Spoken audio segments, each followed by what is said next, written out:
आज हमारा Dewas news network में स्वागत है श्री गिरीश चोरे सर का, जो कि विकास खंड अकादमिक समन्वयक देवास हैं और अनिवार्य एवं निःशुल्क शिक्षा जनपद शिक्षा केंद्र में आप पदस्थ हैं। आज सर से हम जानना चाहेंगे आरटीई के तहत विभिन्न आम जिज्ञासा जो आम जन में है उसके प्रश्न सीधे हम सर से ही सवाल करते हैं। सर, आरटीई कानून क्या है?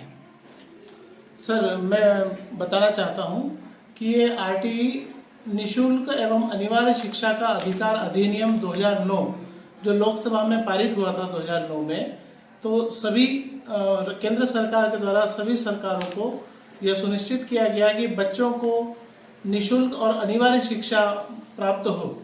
इसलिए सभी जगह ये शासकीय अशासकीय विद्यालयों में लागू किया गया और इस अधिनियम के तहत कमजोर एवं वंचित समूह के बच्चों को अशासकीय विद्यालयों में, शासकीय विद्यालयों में और सभी बच्चों को शासकीय विद्यालयों में प्रवेश निःशुल्क मिले और उनकी शिक्षा 6 से 14 वर्ष तक के बच्चों को प्राप्त हो।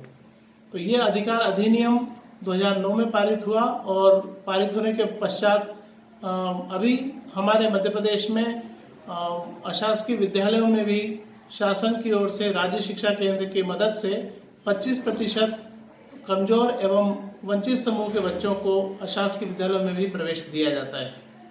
अशासकीय विद्यालय में सर प्रवेश की क्या प्रक्रिया है?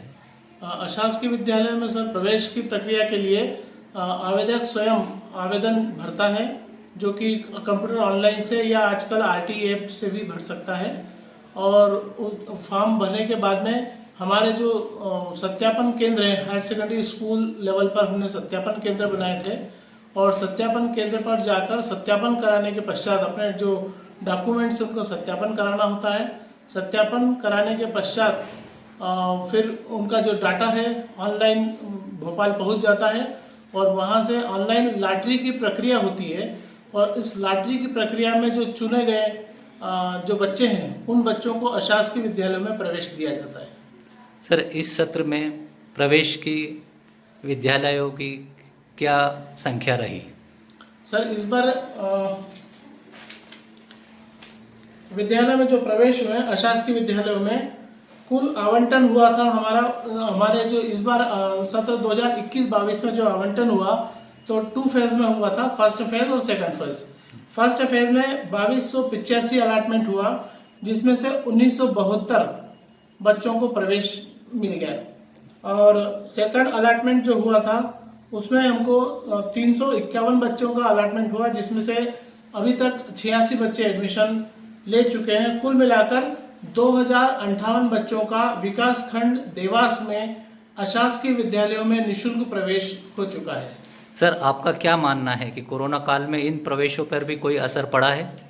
हाँ, निश्चित तौर पर कोरोना काल में जहाँ पर कि अशासकीय विद्यालयों पर प्रवेश के उस पर अशासकीय विद्यालय भी बंद है, शासकीय विद्यालय भी बंद है, तो कहीं न कहीं लोगों को ये लगा है कि हमारे बच्चे का भविष्य क्या होगा, किस प्रकार हम बच्चों को पढ़ाएं, तो इस पर भी असर पड़ा है। लेकिन बहुत ज़्यादा असर तो नहीं है, क्योंकि अभी ये हमारे विकास खंड में 2058 जो बच्चे प्रवेशित हुए हैं तो अशासकीय विद्यालयों में प्रवेशित हुए हैं और काफ़ी अच्छा रिस्पांस है इसमें।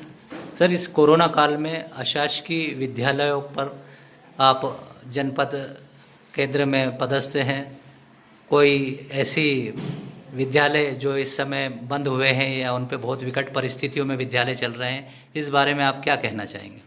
निश्चित तौर पर अशासकीय विद्यालयों के लिए एक बहुत बड़ी रिस्क थी इस समय कि किस प्रकार विद्यालय का संचालन कर रखें, क्योंकि कुछ विद्यालय किराए के मकान में भी चल रहे थे, कुछ विद्यालय का स्वयं का बिल्डिंग है, तो और उन कुछ बच्चे जो कि आरटीई के नहीं हैं उन बच्चों से फीस भी प्राप्त करना और स्कूल का कंटिन्यू रखना भी बहुत एक रिस्क काम था, एक चुनौती थी उनके लिए। और उसमें काफ़ी अशासकीय विद्यालयों पर प्रभाव भी पड़ा है, हमारे विकासखंड देवास में 9 अशासकीय विद्यालय इस बार इस सत्र से बंद हो चुके थे। धन्यवाद सर। नए सत्र में आप प्रारंभ होने की अभी सभी जगह अटकलें लगाई जा रही है, इस संदर्भ में आप क्या संदेश देना चाहेंगे? अशासकीय विद्यालय और शासकीय विद्यालय हम तो यही चाहेंगे कि सुरक्षित बच्चे रहें, और बच्चे सुरक्षित रहते हुए विद्यालय अगर शुरू होता है तो हम बिल्कुल तैयार हैं आप लोग की सेवा के लिए। और जब भी राज्य शासन का निर्देश होगा उस निर्देश के अनुसार हम पालन करेंगे। तो ये थे श्री गिरीश चोरे सर, जो कि विकास खंड अकादमिक समन्वयक देवास हैं। आप अनिवार्य एवं निःशुल्क शिक्षा का शिक्षण देखते हैं जनपद शिक्षा केंद्र में। हमारा देवास न्यूज़ नेटवर्क की ओर से मैं शकील कादरी, देवास।